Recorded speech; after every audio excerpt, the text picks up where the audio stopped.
And you ended up, taking after your father and playing chess at a high level as well. Correct. Yeah. What draws you to chess? Because I grew up playing chess as well.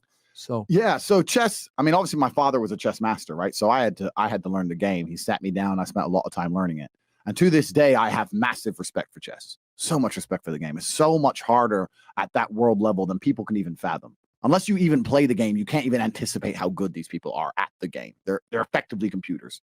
I don't think you can even be good at chess at that level without having something a little bit wrong with you. You got to be on the spectrum somewhere. Do you know what I mean? Because it's crazy how good these guys are. But yeah, chess is an amazing thing. I still play chess every day. I'm not world level or anything. I'm around 1750, 1800 elo. If anyone knows chess, that's what I am.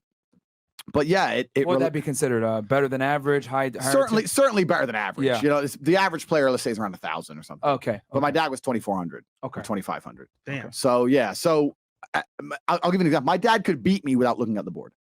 So my dad would be in the kitchen, fucking around the kitchen, cooking dinner.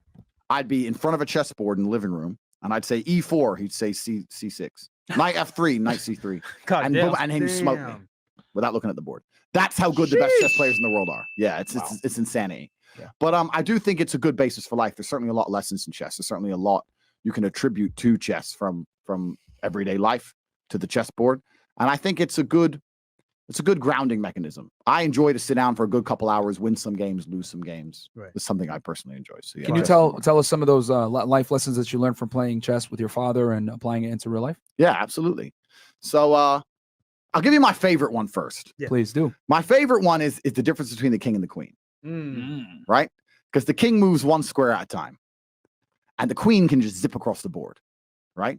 So you're here in Miami, you're partying in Miami. They got all these parties right now. It's Art Basel, blah, blah, blah.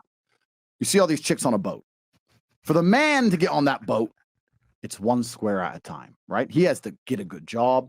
He has to get his taxes right. He has to find a way to leverage credit. He has to meet the guy who sells the boats. He has to go through all this shit stage by stage by stage to finally pull off being on that yacht and having that yacht at the age of 56. A chick, what does she need? Lip fillers? Boom. Zip. On. She gets straight on. That's the difference between the king and the queen. But although the king is slower than the queen, he's the most important piece, right? The king can't die. The queen can die.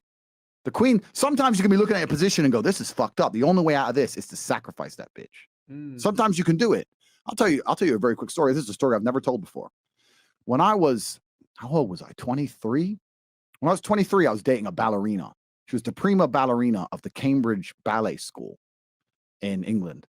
And I had no money. I was a fighter, but I was coming up. I didn't really have any money. And she lived far away, like an hour and a half away, but she used to come see me, and we were good for like a year and a half. I loved this girl. Yeah.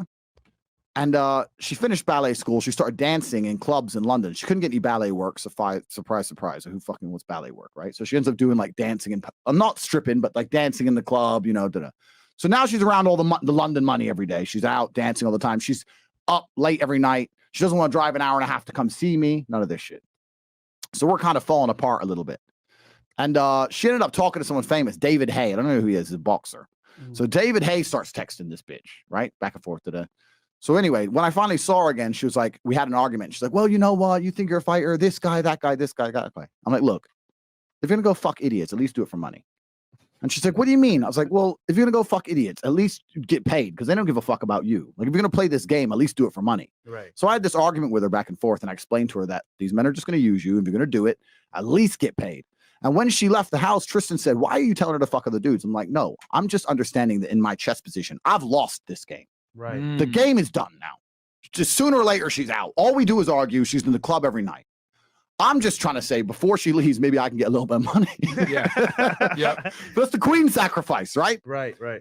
We broke up 3 months later. I don't know if she fucked him or not, or who she fucked. I don't know. I never spoke to her since.